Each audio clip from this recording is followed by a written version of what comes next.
Hello दोस्तों, नमस्कार। स्वागत है आपका हमारे YouTube channel new education guide के अंदर। तो दोस्तों, आज हम चर्चा करेंगे असिस्टेंट प्रोफेसर वैकेंसी 2024। इसकी जॉब लोकेशन रहेगी आपकी हरियाणा। गवर्नमेंट रेगुलर परमानेंट आपकी पोस्ट हैं। 12 इसके अंदर सब्जेक्ट हैं आपके, 12 विषय की मतलब ये आपकी वैकेंसी आई हुई हैं। ऑनलाइन आवेदन शुरू हो चुके हैं इसके 9/1/2024 से, और अंतिम तिथि रहेगी इसकी 25/1/2024। ठीक है।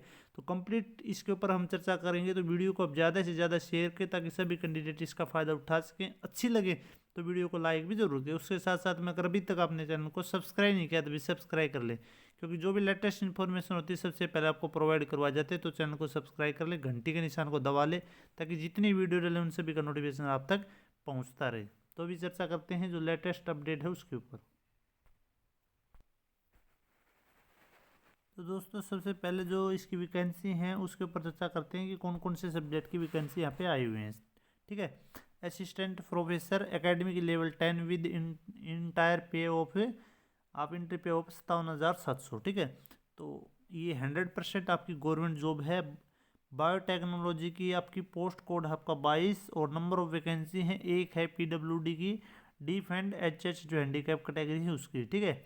और ये इसके एडवर्टाइजमेंट है। उसके बाद नंबर 2 पे है आपकी बोटनी की 23 पोस्ट कोड है, और एक वैकेंसी है बीसीबी की। ठीक है, बीसीए की, सॉरी। ये आपकी एडवर्टाइजमेंट है बोटनी की। आपकी दूसरी पोस्ट कोड ये है, इसमें बीसीबी की वैकेंसी है। उसके बाद कंप्यूटर साइंस एंड इंजीनियरिंग की आपकी 25 पोस्ट कोड है, और ये एक वैकेंसी है वो जनरल कैटेगरी की है, अनरिजर्व कैटेगरी की। उसके बाद कंप्यूटर साइंस एंड इंजीनियरिंग की आपकी पोस्ट कोड आपकी 26, और एक वैकेंसी है वो भी एससी कैटेगरी की, और ये इसका एडवर्टाइजमेंट है। उसके बाद एजुकेशन एजुकेशन ये आपकी पोस्ट कोड है, और एक वैकेंसी है अनरिजर्व कैटेगरी। उसके बाद English and foreign language, English की आपकी 28 पोस्ट कोड है, और 3 वैकेंसी है अनरिजर्व कैटेगरी की। उसके बाद एनर्जी एंड इन्वायरमेंट साइंस की 29 पोस्ट कोड है, एक वैकेंसी बीसीए की। उसके बाद फूड साइंस एंड टेक्नोलॉजी की पोस्ट कोड ये है 30, और एक वैकेंसी है एससी कैटेगरी की। उसके बाद लाइब्रेरी साइंस की 31 पोस्ट कोड है, और एक वैकेंसी अनरिजर्व की। मैथमेटिक्स की आपकी 32 पोस्ट कोड है, और एक वैकेंसी अनरिजर्व की। फिजिकल एजुकेशन की 33 पोस्ट कोड है, एक वैकेंसी अनरिजर्व कैटेगरी। उसके बाद पब्लिक एडमिनिस्ट्रेशन की है 34 पोस्ट कोड है, एक वैकेंसी है एससी कैटेगरी की। उसके बाद में नेक्स्ट आपकी जूलॉजी की, दोनों जूलॉजी की हैं, एक आपकी एससी कैटेगरी की है, और एक आपकी पीडब्ल्यूडी हैंडीकैप कैटेगरी की है। ठीक है। तो ये इसकी एडवर्टाइजमेंट है, और ये इसकी पोस्ट कोड है, और ये यहाँ पे वैकेंसी रहेगी, किसी की एक है किसी की दो है। ठीक है। तो ये आपके असिस्टेंट प्रोफेसर की वैकेंसी आई हुई है इन सब्जेक्ट की। अगर आप में से किसी का है तो आप आगे देख सकते हैं, नहीं तो यहीं पे आप छोड़ सकते हैं वीडियो को। ठीक है। अभी इसके अंदर क्या क्वालिफिकेशन हो, कहाँ से आ रही हो, कंप्लीट चर्चा हम इसके अंदर करेंगे। तो इसके अंदर और भी वैकेंसी है वो मैं आपको बता देता हूँ। इसके अंदर और वैकेंसी हैं आपकी एसोसिएट प्रोफेसर की भी आई हुई हैं, ये सब्जेक्ट हैं आपके, और प्रोफेसर की भी आई हुई हैं। ठीक है भाई। प्रोफेसर की हैं आपकी इसके अंदर केमिस्ट्री, कॉमर्स और economics, food and science, technology, geography, Hindi, और यूएसजीसी कंप्यूटर साइंस एंड इंजीनियरिंग। ठीक है। उसके बाद एसोसिएट प्रोफेसर की बिजनेस एडमिनिस्ट्रेशन, केमिस्ट्री, कॉमर्स, उसके बाद कंप्यूटर साइंस, उसके बाद engineering and environment science, food science and technology, history and archaeologist, और उसके बाद जर्नलिज्म, मास कम्युनिकेशन, और ला उसके बाद में फिजिक्स, पंजाबी, संस्कृत, और आपके कॉमर्स की। ठीक है। ये आपकी वैकेंसी आपकी एसोसिएट प्रोफेसर की आई हुई है। ठीक है। तो इसके अंदर क्या क्वालिफिकेशन है वो मैं आपको बता देता हूँ, और उसके अंदर कहाँ से वैकेंसी आ रही है वो बता देता हूँ एक बार। तो ये जो वैकेंसी आपकी आ रही है चौधरी देवीलाल यूनिवर्सिटी सिरसा की तरफ से आई हुई है। ठीक है। चौधरी देवीलाल यूनिवर्सिटी सिरसा की तरफ से आपकी वैकेंसी आई है। इस वेबसाइट पर जाके आप विजिट करके ये जो नोटिफिकेशन देख सकते हैं, ये टेलीग्राम पे भी डाल दूँगा मैं। और ए ग्रेड ये नहीं, सॉरी, बी ग्रेड आपकी यूनिवर्सिटी है।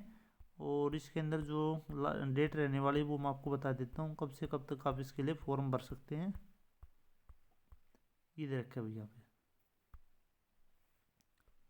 Chaudhary Devilal university Sirsa inviting online application for the recruitment of the professor, associate professor and teaching department. ठीक है।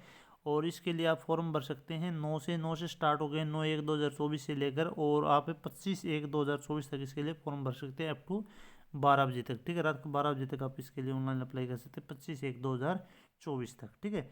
अभी इसके अंदर क्या क्वालिफिकेशन रहेगी और क्या कुछ क्राइटेरिया रहने वाला है वो देखेंगे। ठीक है। तो ये आपका दे रखे हैं यहाँ पे 9 तारीख से स्टार्ट हो गए हैं, और 9 9 से स्टार्ट हो गए हैं और आपका 9 से उसके बाद में क्लोजिंग डेट 25 हो गई और फी जमा करने की जो आपकी 29 तारीख है आप जमा कर सकते हैं। ठीक है, उसके बाद में जो भी डॉक्यूमेंट आपने फॉर्म भर के प्रिंट आउट निकाल के सभी जो भी रिक्वायर्ड डॉक्यूमेंट है वो आपको इस पते के ऊपर भेजने हैं। ठीक है, यूनिवर्सिटी के ये जो एड्रेस है इसके ऊपर आपको ये हार्ड कॉपी जो भी है ये डॉक्यूमेंट है आपको यहाँ पे भेजने में। ठीक है, आपने सेल्फ अटेस्टेड करके जितने भी जो डॉक्यूमेंट आप अप्लाई करते टाइम पे यूज़ करेंगे तो वो सारे डॉक्यूमेंट प्रिंट आउट निकाल के एप्लीकेशन फॉर्म के 30/1/2024 तक 5 बजे तक शाम तक ये आपको हेड ऑफिस जो इसका यूनिवर्सिटी का वहाँ पे सारे के सारे आपको डॉक्यूमेंट भेजने में। ठीक है, अभी इसके अंदर क्या कुछ रहने वाला है वो कंप्लीट चर्चा अब हम इसके अंदर करेंगे भाई।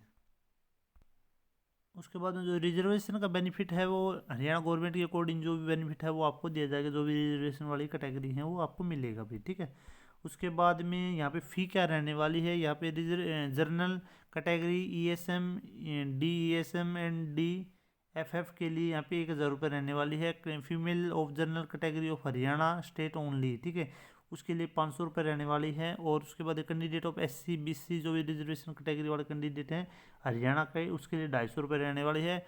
और candidate of PWD category of Haryana state only यहाँ पे कोई फीस यहाँ पे उनके लिए नहीं है भाई। ठीक है, तो उसके बाद अगर आपने इसके लिए पहले अगर इन एडवर्टाइजमेंट के अगर पहले आपने अप्लाई कर रखा है, कैंडिडेट हुआ है वो already applied to in response to advertisement number ये दे रखे हैं इनके लिए, are also required to be apply fresh in the response to the present advertisement. ठीक है, तो आपको दोबारा से फ्रेश से जो एडवर्टाइजमेंट के अकॉर्डिंग आपको फॉर्म भरना है, अभी कंप्लीट फॉर्म आपको दोबारा से भरना है जिन्होंने पहले अप्लाई कर रखा है। However the fees will be refunded in them. ठीक है, जो फीस आपकी रिफंडेड होगी अगर आपने इन कैटेगरी को छोड़ के अगर इनके अंदर आपने पहले भर रखा है तो है आपका कुछ नहीं होगा। अगर इनके अंदर आपने भर रखा है तो आपको दोबारा से भरना, फ्रेश भरना है। अगर इन कैटेगरी के अंदर पहले ही निकाल रखी है इनके अंदर अगर भर रखा है तो कोई फीस आपकी रिफंड नहीं होगी। अगर इनके अंदर भर रखा है तो आपको दोबारा फ्रेश एप्लीकेशन भरना, फी पे करनी है और बाकी जो फीस है आपकी इनकी जो कैटेगरी 2 कैटेगरी के लिए भर रखा है तो वो आपकी रिफंड हो जाएगी। ठीक है, उसके बाद में कैंडिडेट हुआ है already applied in the response advertisement also be allowed to collect their application form from the established branch. ठीक है, अगर इन कैटेगरी के लिए भर रखा है तो आप एस्टेब्लिश्ड ब्रांच से आपका जो फॉर्म है अपना आप जो है ले सकते हैं और वो देख सकते हैं। ठीक है, the fee once deposit neither be transferable और नॉट रिफंडेबल। ठीक है, application apply must be multiple post be required to pay separate fee against each post code। ठीक है, अगर आप एक अलग अलग जैसे कई वैकेंसी 2 बार दे रखें, जैसे आपकी कॉमर्स की है किसी भी सब्जेक्ट की मान लेते हैं तो उसके अलग अलग दे रखें, तो अलग अलग आप पोस्ट कोड के लिए अगर अप्लाई करेंगे तो उसके अलग अलग आपको फ़ी देनी पड़ेगी भाई। ठीक है, ये नहीं भाई आपने मान ली फिजिक्स के लिए अप्लाई किया है और उसके अंदर 2 फिजिक्स के दे रखे हैं तो दोनों के लिए एलिजिबल नहीं होंगे। अगर आप दोनों के लिए अलग अलग अप्लाई करेंगे तो अलग अलग यहाँ पे फ़ी देनी पड़ेगी। The fee will be accepted through the online, आपको ये फीस जो है पे करनी है भाई। ठीक है, उसके बाद में यहाँ पे है इंपॉर्टेंट चीज़ें वो देख लेते हैं भाई। ठीक है, यहाँ पे the application are advise to be delete only the official website के ऊपर जो भी आपको जो चीज़ें कुछ भी एडवर्टाइजमेंट से रिलेटेड या फिर आगे में जो भी एडमिट कार्ड कुछ भी चीज़ें आएंगी तो वो आपको सारी की सारी जो है चौधरी देवीलाल यूनिवर्सिटी की वेबसाइट है www.cdlu.ac.in पे वेबसाइट पर आपको मिलते रहेंगे रेगुलर। ठीक है, आप विजिट करते रहें। The age of the assistant professor not be more than 42 साल। ठीक है, 42 ईयर्स। ठीक है, 42 साल से आपकी ज़्यादा यहाँ पे एज नहीं होनी चाहिए। वो कब काउंट की जाएगी 25/1/2024 के अकॉर्डिंग, यानी आपकी एज 42 ईयर्स होनी चाहिए। ठीक है, 42 साल से ज़्यादा नहीं होनी चाहिए। उसके बाद जो भी रिजर्वेशन वाले कैंडिडेट हैं उनको भाई रिजर्वेशन के अकॉर्डिंग जो है एज वो अलग से होगी। ठीक है, उसके बाद में ऑनलाइन फॉर्म भरने के बाद में उसका प्रिंट आउट लेके जितने भी जो डॉक्यूमेंट यहाँ पे दे रखे हैं वही आपके 1 कॉपी ऑफ द रिज्यूम्स, उसके बाद सेल्फ टेस्टेड। ठीक है, उसके बाद एलिजिबल या एलिजिबल ये जो भी आपकी फोटो कॉपी लगा रखी, सर्टिफिकेट ऑफ एज प्रूफ का है, डिटेल मार्क्स का सर्टिफिकेट है, सेमेस्टर्स वाइज जो भी आपकी हैं, सर्टिफिकेट ऑफ PhD का है, MPhil डिग्री का है, ये UG PG के जो भी हैं, एक्सपीरियंस है जो भी कुछ है वो आपको 30/1/2024 तक आपको शाम को 5 बजे तक यहाँ पे to the establish branch recruitment Chaudhary Devlal university यहाँ पे आपको भेजना है। ठीक है, बाई पोस्ट भेज सकते हैं या आपको वहाँ पे जाके आप जमा करवा सकते हैं। ठीक है, उसके बाद जो भी आपके जो PhD वाले कैंडिडेट हैं तो वो जो भी उसके जर्नलिज्म के जो आपके वो होते हैं आपके जो रिसर्च पेपर होते हैं वो 1 बाय 1 वो भी आपको वहाँ पे जमा करवाने हैं अगर उन्होंने वो उसके लिए अगर अप्लाई कर रखा है तो। ठीक है, उसके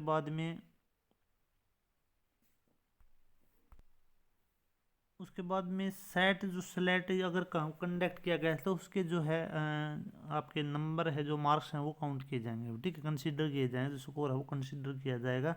उसके बाद यहाँ पे आपका एपीआई स्कोर के अकॉर्डिंग आपका जो है सिलेक्शन होगा, वो इंटरव्यू के लिए आपको बुलाया जाएगा, ठीक है। और यहाँ पे नो राउंडिंग ऑफ, यानी आपकी जो परसेंटेज मांग रखी है वो क्या कुछ क्वालिफिकेशन वो भी नीचे है, वो मैं आपको बताऊंगा। और फ़ी का मैंने आपको बता दिया, ऑनलाइन आपको यहाँ पे फ़ी पे करनी है, 29 तारीख तक आपको यहाँ पे फ़ी पे करनी है। और उसके बाद में जो फॉर्म भरते हैं उस टाइम पे जो भी आपकी मेल आईडी, वो भी जो भी आपके मोबाइल नंबर है, वो सारी चीज़ें आपके जो मतलब आप ये नहीं भी कोई ऐसा आपने डाल दिया, क्योंकि सारी चीज़ें आपको मोबाइल नंबर के माध्यम से मेल आईडी के द्वारा सूचना दी जाएगी। जैसे आपके एडमिट कार्ड आएंगे या आप शॉर्ट लिस्ट किए जाएंगे, तो वो चीज़ें आपको अच्छी प्रकार से डालनी है, ठीक है। और उसके बाद में रिजर्वेशन का जो बेनिफिट है जो भी है हरियाणा गवर्नमेंट के अकॉर्डिंग मिलेगा भी, ठीक है। वो यहाँ पे क्या दे रखे हैं कि आपको रिजर्वेशन कैटेगरी के अंदर कोई भी कैंडिडेट है तो उसको जो भी फ़ी है वो, अगर वो अनरिजर्व कैटेगरी के अकॉर्डिंग अगर अपनी फ़ी पे करता है तो लास्ट में जैसे मतलब अगर अच्छे मार्क्स हैं या फिर वो जो क्राइटेरिया के अकॉर्डिंग अगर उसको क्वालिफाई अनरिजर्व कैटेगरी के एरिया को क्वालिफाई करता है तो उसको अनरिजर्व के अंदर तब लिया जाएगा अगर उसने फ़ी है जो है अनरिजर्व कैटेगरी के अकॉर्डिंग नहीं होके जनरल के अकॉर्डिंग अगर उसने पे कर रखी है तो ही वो उस कैटेगरी के अंदर काउंट किया जाएगा। उसके बाद में जो इम्पोर्टेंट चीज़ें वही बताऊंगा अभी मैं आपको। इसके बाद में कुछ यूनिवर्सिटीज़ के नाम दे रखे हैं, ठीक है, इनके अकॉर्डिंग जो प्रॉपर डिग्री है आपकी आपने मतलब वो कर रखी है तो इसके अकॉर्डिंग जो इससे सर्टिफिकेट लेके उसके बाद में यहाँ पे पूरा कंप्लीट वो दे रखे है तो ही वो कैंडिडेट एलिजिबल है, अन्यथा वो इसके लिए मान्य नहीं है। जैसे सिंघानिया यूनिवर्सिटी राजस्थान है, या EILM यूनिवर्सिटी सिक्किम है, मानव भारती यूनिवर्सिटी हिमाचल प्रदेश है, विनायक मिशन यूनिवर्सिटी सिक्किम है, ग्लोबल ओपन यूनिवर्सिटी नागालैंड है, ठीक है। तो ये यूनिवर्सिटी है, इनसे जो है अगर इसके अकॉर्डिंग ये दे रखे हैं इनके अकॉर्डिंग ये जो इसके, तो इसके अकॉर्डिंग जो इसका सर्टिफिकेट वो चीज़ें अगर कंप्लीट हैं तो आप इसके लिए अप्लाई कर सके हैं, अन्यथा है आपको वो रिजेक्ट कर दिया जाएगा फॉर्म, तो आप इसके लिए अप्लाई नहीं कर सकते भाई। यहाँ पे लिख रखा है applicants from the reserve category shall be consider against the general category strictly as per, ये गवर्नमेंट के अकॉर्डिंग लेटर के अकॉर्डिंग दे रखा है, डेटेड इतने का 4/6/2018 such candidate have to deposit the application fee as per with general category, ठीक है, otherwise application form will be similarly rejected, ठीक है। तो ये मैंने बता दिया था, अगर इसके अकॉर्डिंग लास्ट में कंसिडर इस अकॉर्डिंग किए जाएंगे, अगर आपने जनरल कैटेगरी अकॉर्डिंग अगर फी पे कर रखी है तो ये आप उसके अंदर काउंट किए जाएंगे, ठीक है भाई। और the benefit of reservation will be only those schedule caste backward class या एक्स सर्विसमैन जो भी हैं आर वो डोमिसाइल ऑफ हरियाणा, ठीक है, तो उन्हीं को इसका बेनिफिट आपको दिया जाएगा जो कैंडिडेट इससे हैं, ठीक है, हरियाणा से हैं तो हरियाणा डोमिसाइल है तो ये आपको ये बेनिफिट दिया जाएगा। उसके बाद में जो ओबीसी वाले कैंडिडेट हैं उनके लिए दे रखे हैं एक अलग से इम्पोर्टेंट अपडेट है कि backward class applicant claiming the benefit of the reservation has to uploaded a certificate issued by the component authority of the Haryana but not issued before the 6 month on the before the last date of the online application, ठीक है। तो online application जो last date हो उससे 6 महीने का आपका certificate होना चाहिए, नहीं तो वो मान्य नहीं होगा, ठीक है। अगर ओबीसी के लिए अगर आप क्लेम कर रहे हैं तो आपके जो सर्टिफिकेट की वो डेट होनी चाहिए 6 महीने के अंदर अंदर होना चाहिए, ठीक है। तो ऑनलाइन की जो लास्ट डेट है ऑनलाइन एप्लीकेशन की तो उसके अकॉर्डिंग 6 महीने का होना चाहिए, उससे पुराना नहीं होना चाहिए, नहीं तो यहाँ पे आपको उसका क्लेम का बेनिफिट नहीं मिलेगा भाई। यानी आपको जो भी कैंडिडेट यहाँ पे सिलेक्ट किया जाएगा एपीआई स्कोर के माध्यम से आप बुलाए जाएंगे इंटरव्यू के लिए, तो इंटरव्यू के टाइम पे जो भी अपने डॉक्यूमेंट आपने लगाए हैं फॉर्म भरते टाइम पे वो सारे के सारे जो है ओरिजिनल डॉक्यूमेंट आपको लेके आने पड़ेंगे, ठीक है। और उसके बाद में तो ये जो इम्पोर्टेंट चीज़ है वो मैंने आपको बता दी। और उसके बाद candidate registered for PhD programme journey, ये आपकी सर्टिफिकेट ये आपको लगाना है, जो पीएचडी वाले हैं जो भी वही ये जो सर्टिफिकेट यहाँ पे दे रखे हैं, ठीक है। उसके बाद में degree obtain from the Singhania university उनके लिए ये दे रखे अलग से नोटिस दे रखे, वो आप देख लेना पढ़ के, जिन्होंने इससे कर रखी है जितनी जो यूनिवर्सिटी के नाम बताए थे वो यहाँ पे सर्टिफिकेट ऑफ द पीएचडी वालों के लिए ये दे रखे हैं। उसके बाद में बैकवर्ड क्लास के लिए सर्टिफिकेट का दे रखा है, AB के लिए ये इस प्रकार का दे रखा है, तो ये आपको बनवाना है। आप बनवा के, या पहले अगर आप ज़्यादा पुराना है तो ये बनवाना, नहीं तो आप वो लगा सकते हैं। उसके बाद में नो जॉब सर्टिफिकेट, जो जॉब करते हैं उनके लिए नो ऑब्जेक्शन वाला। उसके बाद में एलिजिबिलिटी क्या है, कंडीशन यहाँ पे है द, एक मिनट रुको भी, आपको बताते हैं एलिजिबिलिटी असिस्टेंट प्रोफेसर के लिए। यहाँ पे जैसे ए मास्टर डिग्री विद 55%, 55% मार्क्स के साथ में आपकी मास्टर डिग्री होनी चाहिए। उसके साथ में आपका नेट सेलेक्ट या CSIR के द्वारा जो नेट है आपका, वो यहाँ पे पास होना चाहिए, ठीक है। और जो PhD वाले हैं तो वो इसके लिए, उसके पास में जो PhD है तो वो इसके लिए अप्लाई कर सकते हैं। जो यहाँ पे क्राइटेरिया है वो मैं आपको एक बार और बता देता हूँ, किस प्रकार से जो आपका सिलेक्शन होगा। ये PhD की जो चीज़ दे रखी है वो आप इसी प्रकार से पढ़ लेना। एसोसिएट प्रोफेसर के लिए दे रखे हैं।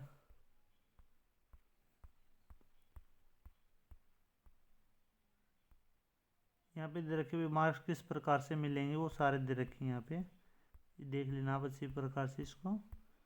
और उसके बाद में